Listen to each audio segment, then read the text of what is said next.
अस्सलाम वालेकुम स्टूडेंट्स। अब हम करेंगे एक्सरसाइज 1.5 का question number 2। Identify real and imaginary parts of the following complex numbers. तो हमें कुछ कॉम्प्लेक्स नंबर्स दिए गए हैं, हमें उनके रियल और इमेजिनरी पार्ट्स को फाइंड करना है। अब अगर आप फर्स्ट क्वेश्चन को देखें तो आपको याद होगा कि ये एक तरह से अगर आप देखें तो ये a प्लस आयोटा बी की फॉर्म में लिखा हुआ है। तो a जो है वो रियल पार्ट को रिप्रेजेंट करता है और b जो है जो आयोटा के साथ लिखा होता है वो इमेजिनरी पार्ट को रिप्रेजेंट करता है। तो इसको अगर हम लिखें तो हम किस तरह कैसे लिख सकते हैं कि इसमें जो हमारे पास रियल पार्ट है वो है 1 और जो हमारे पास इमेजिनरी पार्ट है वो है 2। अच्छा, इसमें जो इंपॉर्टेंट चीज जो आपने याद रखनी है वो ये याद रखनी है कि गलती से भी आपने यहाँ पर जब इमेजिनरी पार्ट को लिखेंगे तो आयोटा नहीं लिखना। उसकी वजह क्या है? क्योंकि आयोटा इमेजिनरी को रिप्रेजेंट कर रहा होता है। तो अगर आप यहाँ पर आयोटा लिख दोगे तो वो एक दूसरा आयोटा बन जाएगा, तो वो गलत हो जाएगा। आपने जस्ट जो आयोटा के साथ वैल्यू है उसी को ही लिखना है।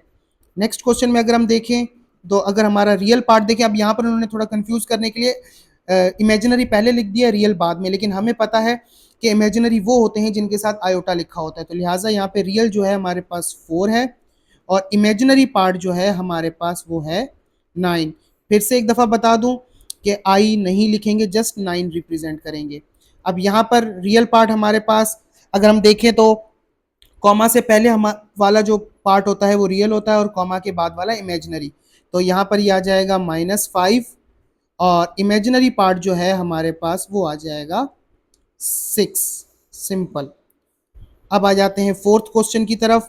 रियल पार्ट जो है हमारे पास वो आ जाएगा -1 क्योंकि यहाँ पे माइनस भी लिखा हुआ है और इमेजिनरी पार्ट अब क्योंकि खाली आयोटा है तो हमें पता है खाली आयोटा का मतलब है कि यहाँ पे 1 है, क्योंकि 1 हम लिखते नहीं है, लेकिन यहाँ पे माइनस भी लगा हुआ है तो लिहाजा ये है -1 के बराबर। क्योंकि इन रियल जो फॉर्मूला होता है वो होता है a प्लस आयोटा बी, लेकिन यहाँ पे माइनस आ रहा है, इसका मतलब ये -1 के बराबर है। क्वेश्चन नंबर 6 जो है उसमें लिखा हुआ है 2 आयोटा -1। तो यहाँ पे रियल पार्ट अगर हम देखें तो ये जो है ये हमारा रियल पार्ट है और रियल पार्ट में 1 के साथ माइनस लिखा हुआ है तो ये आ जाएगा -1 और जो इमेजिनरी पार्ट है हमारा 2 आयोटा तो यहाँ से हमारे पास आ जाएगा 2।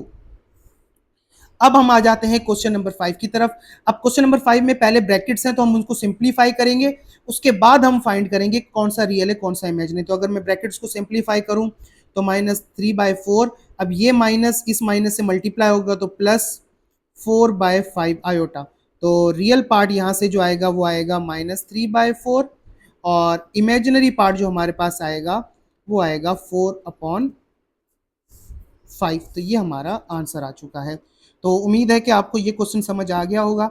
अगर कुछ ना समझ आया हो तो आप कमेंट्स में पूछिएगा। Thank you.